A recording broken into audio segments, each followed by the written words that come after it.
Another key principle is documentation. I know people hear documentation and they think 6-page reports on every child. Documentation is ongoing, telling the story of the child's learning, the classroom's learning as it's happening. How are we capturing the stories? How are we telling the stories and reflecting on the stories so that we can think about where we're going with our own learning? What did we see? What did we notice? What did we wonder? How are we putting those documentations on the walls? How are we putting them on blogs? How are we bringing them to parents' night or teachers' night? Keeping the stories fresh and alive has actually never been easier. As much as I feel smartphones may be draining some of our concentration and time, they're actually really helpful in a way to get quick snapshots, to get a 2-minute video clip. We use video cameras and video phones, just like he has that camera running right now. We would just put it on in the block area and hit play, and you never know. We saw these kids were struggling with building bridges out of wooden blocks. That's really hard to get their little cars to go across. Every day, if we just watched this clip, we would see something different. One day I went in and the teacher had found a blueprint of a bridge on transparent paper, and she had it taped to the wall. What were the kids going to do differently today? Someone went to the library and got a big book of bridges of the world and was standing in the block area. What were they going to do then?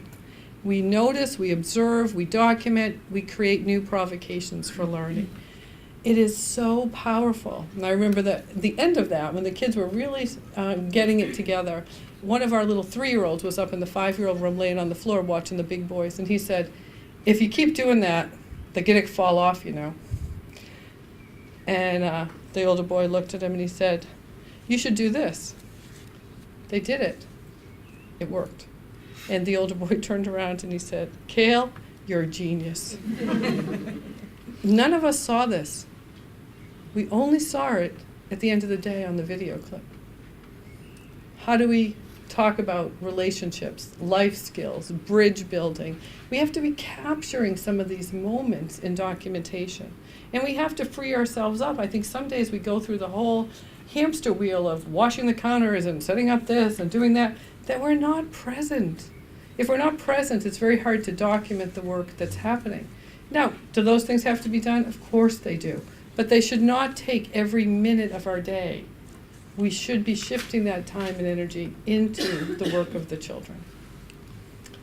So why do we do this documentation? We want to tell the stories of the work. We want to help children reflect on the stories. Some of those video clips, like from the block building, we would show those at circle time. What's been happening? Oh my gosh, this is so hard. We're never going to get a bridge to go over the cars. And we tried this. And the kids would start telling the stories of their work. Bring a few photographs. We created books, just like my binders here, with the plastic sheets. We'd take pictures of different block buildings that were going on. And it turns out they were all building houses and creating neighborhoods or building a zoo. So we could then learn what they were doing, hear their stories, and bring it in. You want to find ways that documentation helps you reflect on the work, and it also helps you plan for the work.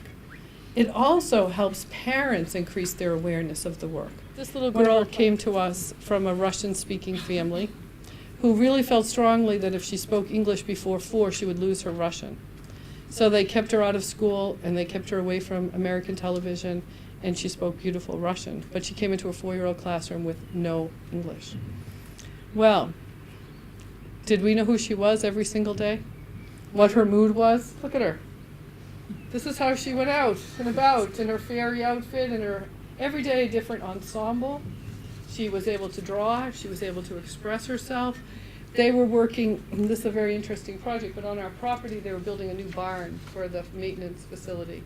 And the children would go down once a week and meet with the architects and the builders and hear what was happening next. And they would sketch and draw and take photos of the building. And the building manager would answer all their questions. I have beautiful pictures of him interacting with them. So she's down there doing a sketch, of the building. But this quote to me just ties it all together. Children have the right to use many materials in order to discover and communicate what they know, understand, wonder about, question, feel, and imagine. In this way, they make their thinking visible through their many natural languages.